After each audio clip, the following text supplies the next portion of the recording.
While the Prime Minister attends the G7 summit in the UK, he's also hoping to sign a free trade deal with his British hosts, which would be a big win for Australian agriculture.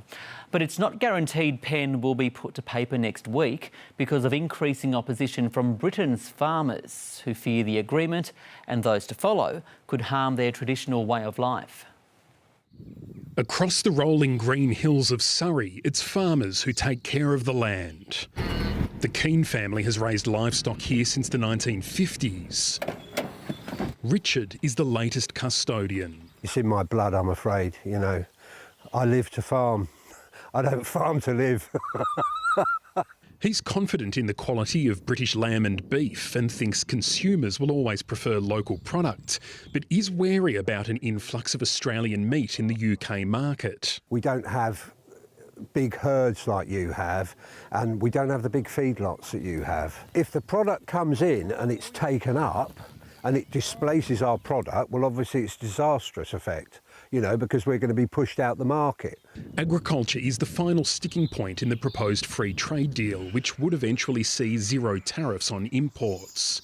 British farmers point out their Australian counterparts are able to use some additives and pesticides which are banned in the UK, and say environmental regulations in Britain are tougher. It means that they've got, more costs, both direct and indirect, imposed on them, and that just makes it more difficult to compete against farmers who don't have those same sorts of requirements. The UK's Farmers Union believes negotiations have been rushed. In the wake of Brexit, the British government is desperate to sign new free trade deals, even when the economic benefits aren't all that significant. It's estimated an agreement with Australia would be worth an additional 0.01 to 0.02% to Britain's GDP over 15 years. Many farmers here aren't overly concerned about Australia having better access to the British market. Their main problem with this free trade agreement is that it will be used as a blueprint for future deals, including one with the United States. And that really would have a big impact on UK farmers. So it's not just really about Australia, it's about the bigger picture here. Australia's Farmers Federation points out that Australian meat exports to the UK are comparatively small and would only increase based on demand in the British market. First job of the day is to feed the calves. In Western Australia, Nicola Kelleher produces high-quality beef without hormones, chemicals or antibiotics. She thinks a free trade deal with the UK will be a win-win situation.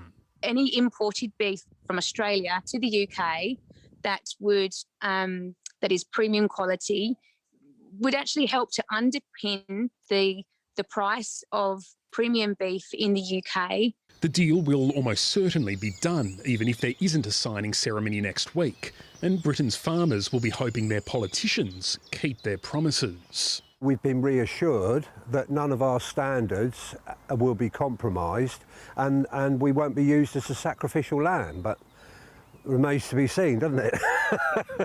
In Surrey, England, Ben Lewis, SBS World News.